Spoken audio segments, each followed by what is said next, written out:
একটা মজার ঘটনা, যেটা মনোযোগ সহকারে শুনলে আপনার জীবন হয়তো পরিবর্তন হতে পারে। ভাবলাম যে আপনাদের সাথে শেয়ার করি।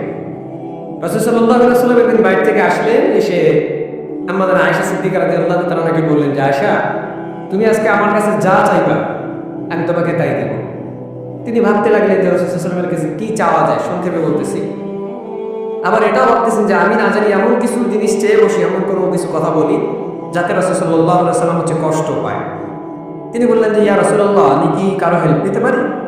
বললেন যে, হ্যাঁ, নিতে পারো।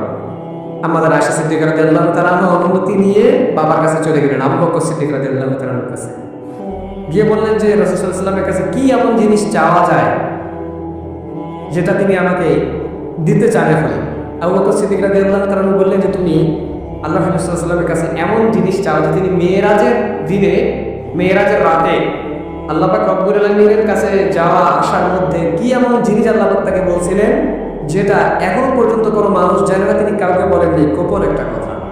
চলে গেলেন রাসূল সাল্লাল্লাহু আলাইহি ওয়াসাল্লামের কাছে, গিয়ে বললেন যে, ইয়া রাসূলুল্লাহ, মেরাজের রাতের এমন একটা গোপন কথা আপনি আমাকে বলেন যেটা এখন পর্যন্ত আপনি কাউকে বলেন নাই। তো রাসূল সাল্লাল্লাহু আলাইহি ওয়াসাল্লাম মুস্কি হাসলেন এবং তিনি রসিকতা করলেন একটু আয়েশা সিদ্দিকা রাদিয়াল্লাহু তাআলার সাথে, যে তিনি বললেন যে, আমি যদি গোপন কথা তোমাকেই বলে দিলাম তাহলে গোপন আর গোপন থাকলো কই? তো তিনি বলতেছেন, দেখো আয়েশা, গোপন কথা এটা যে আমি এখন পর্যন্ত কাউকে বলি নাই যে কোনো ব্যক্তি যদি দুনিয়ার মধ্যে কারো ভাঙ্গা মন, ব্যথিত হৃদয় যদি জোড়া লাগিয়ে দেয়, তো আল্লাহ পাক রব্বুল আলামিন কিয়ামতের দিন হাসরের ময়দানে তাকে বিনা হিসাবে তাকে জান্নাত দিয়ে দিবেন।